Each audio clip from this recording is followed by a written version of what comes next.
Assalamualaikum warahmatullahi wabarakatuh. Hari ini kumpulan kami akan membentangkan tajuk Perkembangan teknologi mempengaruhi cara hidup manusia dari aspek sosial.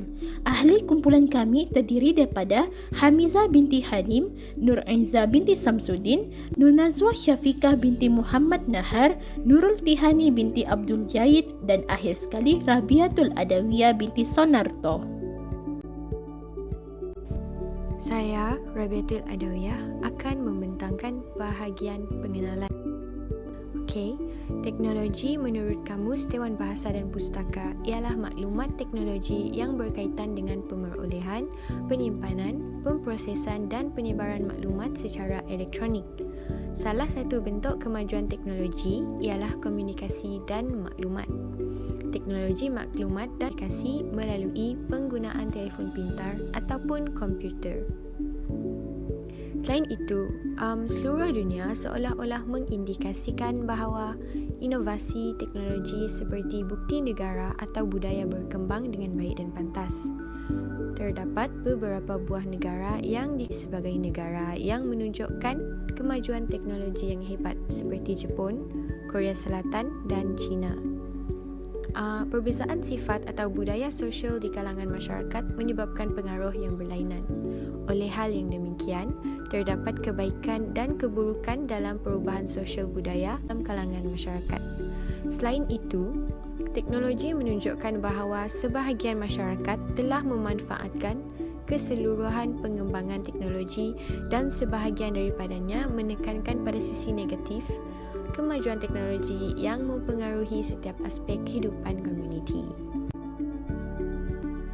Nama saya Nur Iza binti Samsudin. Saya akan menerangkan objektif kajian kami. Objektif kajian ini terdiri daripada 3. Yang pertama, kita dapat mengetahui mengenai kebaikan teknologi dalam kehidupan manusia. Dalam penulisan ini, pembaca dapat mengetahui bahawa teknologi memberi pelbagai kesan dan perubahan baharu dalam sesebuah masyarakat. Yang kedua pula, pembaca juga didedahkan dengan pengaruh kemajuan teknologi dalam perspektif sosial budaya.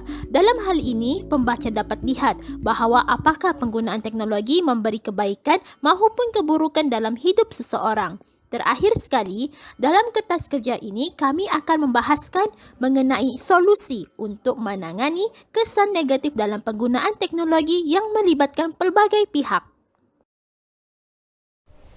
Baiklah, seterusnya adalah kajian literatur, iaitu akan dibentangkan oleh saya Nurul Tihani binti Abdul Jahid. Baik, isu bagi kajian ini adalah mengenai perkembangan teknologi yang mempengaruhi cara hidup manusia dari aspek sosial. Jadi, untuk metodologi, ini merupakan kajian kualitatif, iaitu pengumpulan data melalui data sekunder seperti daripada buku, artikel, jurnal serta hasil tinjauan tentang penggunaan teknologi moden. Maka dengan itu, hasil dapatan pengkaji mendapati bahawa perkembangan teknologi mempengaruhi pola hidup manusia, khususnya dalam konteks sosial budaya. Tema kajian terbahagi kepada 4 seperti mengetahui akan proses kemajuan teknologi, perubahan cara hidup manusia, mengenal pasti pengaruh kemajuan teknologi dalam perspektif sosial budaya, dan langkah penyelesaian dalam membendung impak negatif akibat perkembangan teknologi. Dan dalam kalangan ahli antropologi dan sosiologi, terdapat perspektif yang berbeza mengenai teori perubahan sosial budaya. Gilin mendefinisikan perubahan sosial sebagai variasi gaya hidup yang dibenarkan disebabkan penemuan baru dalam masyarakat konvensional. Daripada perspektif yang berbeza, Larson dan Roger mengemukakan gagasan perubahan sosial berkait rapat dengan penggunaan teknologi, yang mana proses berterusan dalam jangka waktu tertentu. Maka dengan itu, kita berperanan dalam bersifat selektif dalam menentukan skala keutamaan keperluan teknologi untuk kita. Hal ini demikian dalam usaha mengurangkan cara hidup manusia moden yang cenderung menggunakan produk teknologi. Assalamualaikum, saya Hamizah binti Halim dan saya akan menerangkan tentang janji teknologi. Okey, teknologi ni dia menjanjikan 4 perkara dalam kehidupan kita. Yang pertama, perubahan. Setiap penemuan baru untuk teknologi akan melahirkan perubahan dalam sesebuah masyarakat.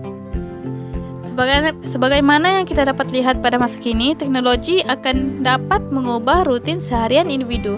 Sebagai contoh, dengan adanya televisyen di sesebuah rumah, maka ia membolehkan individu akan berfikir untuk buat aktiviti baru setiap hari.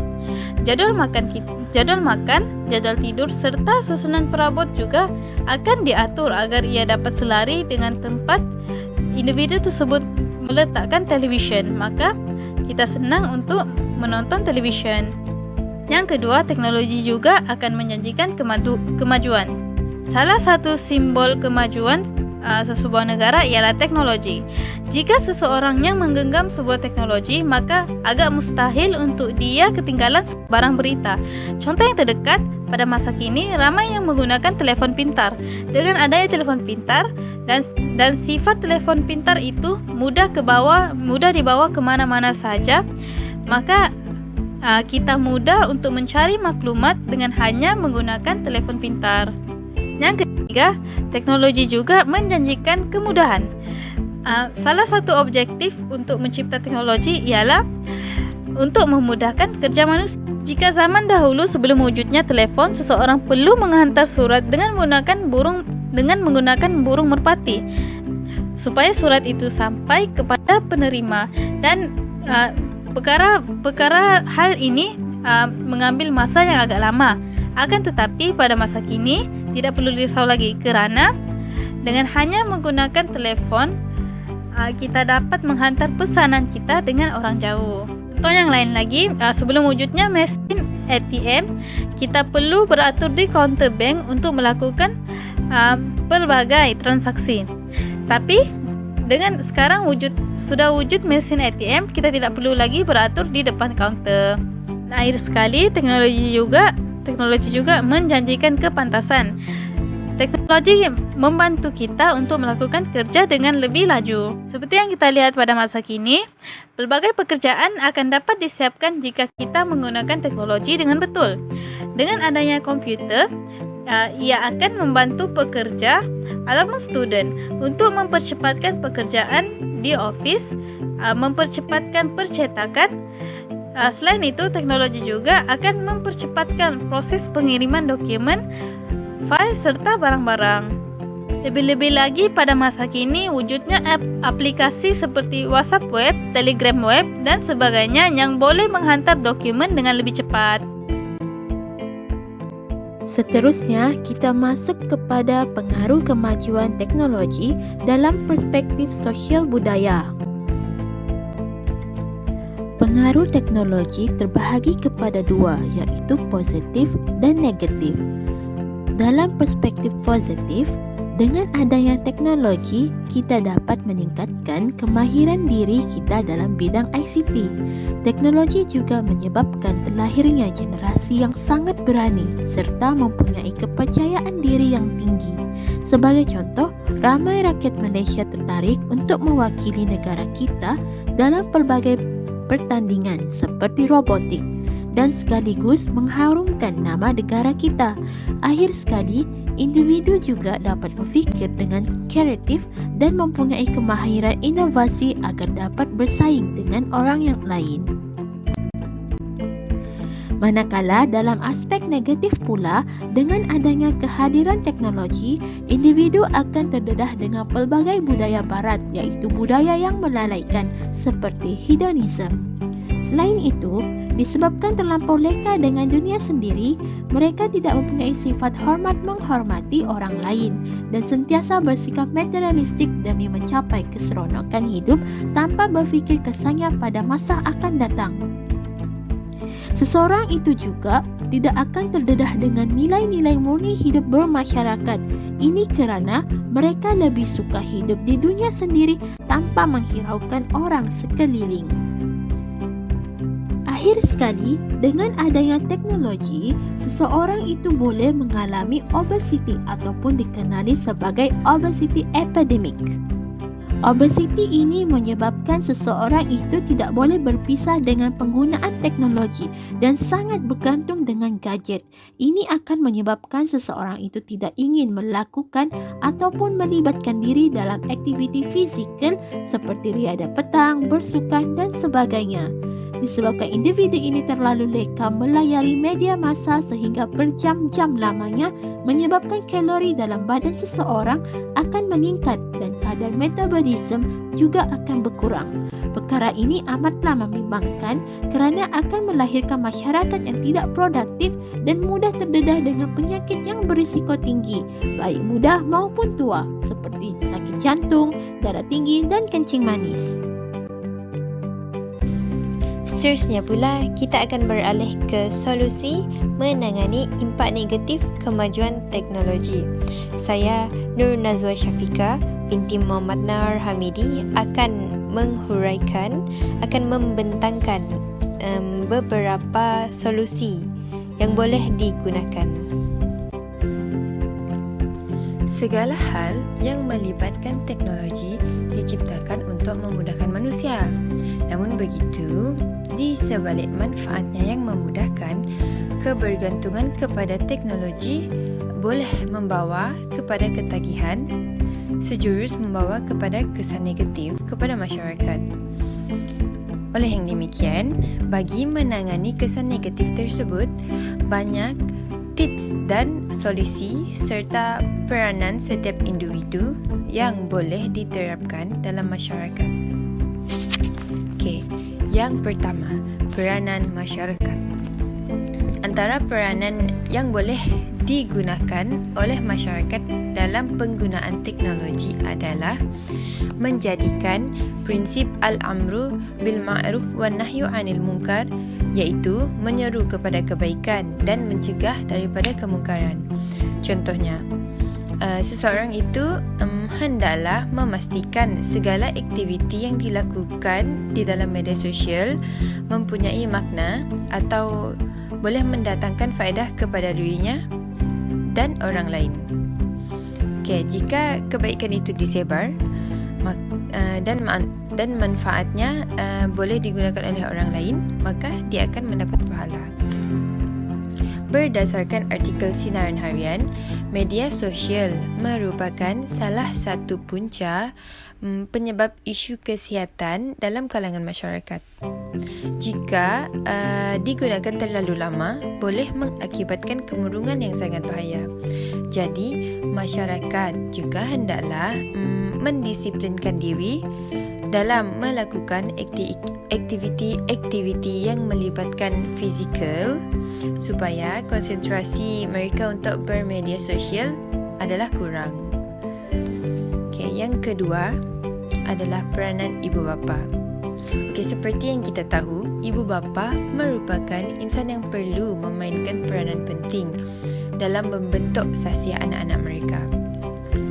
Pemantauan secara proaktif daripada mereka sangatlah disarankan, seperti berada selangkah ke hadapan dari anak-anak dalam menghadapi ledakan teknologi, agar mereka tidak menyalahgunakan fungsi yang terdapat di dalamnya.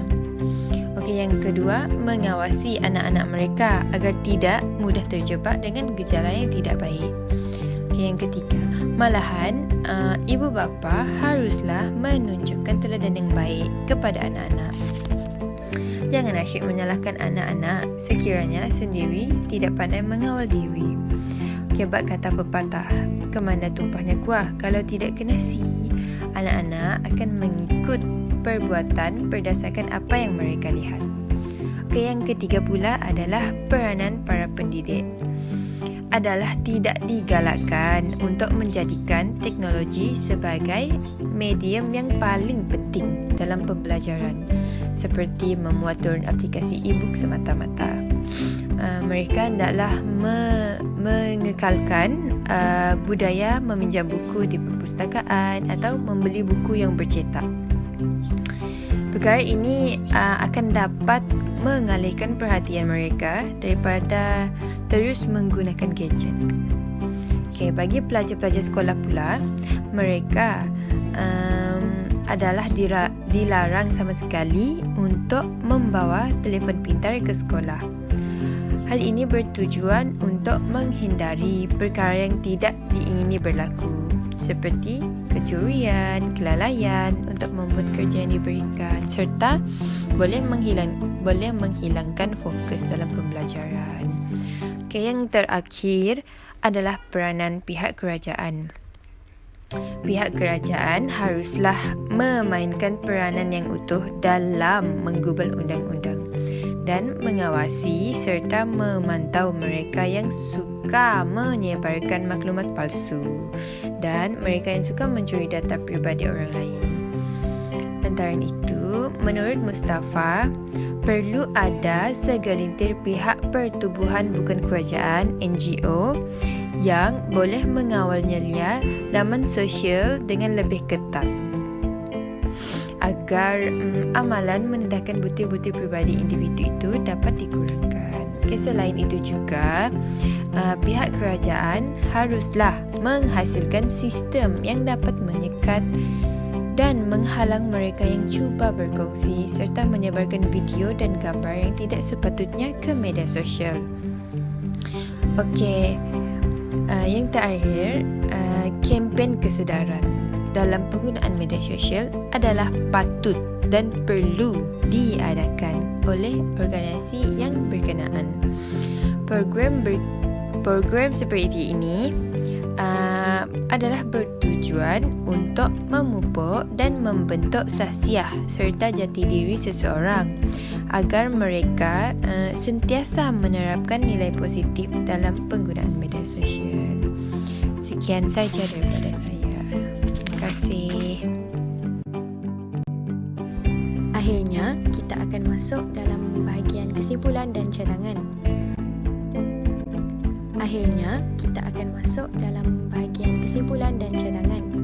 Okey, secara sosiologi, teknologi merupakan salah satu aspek yang dapat mempengaruhi setiap aktiviti, tindakan serta tingkah laku manusia.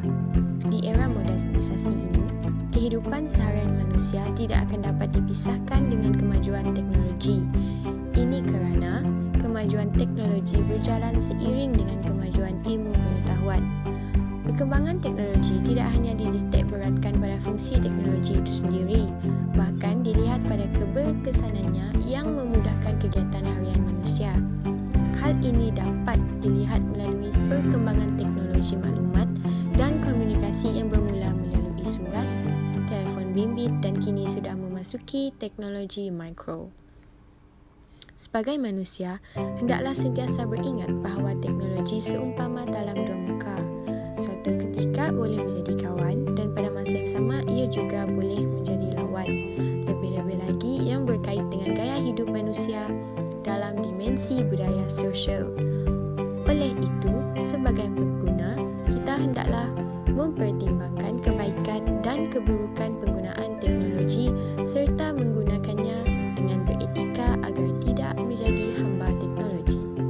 Hal ini memerlukan sokongan yang jitu daripada ahli keluarga, sekolah, masyarakat dan negara dalam mencegah, mengatasi serta mengurangkan kesan negatif tersebut. Sekian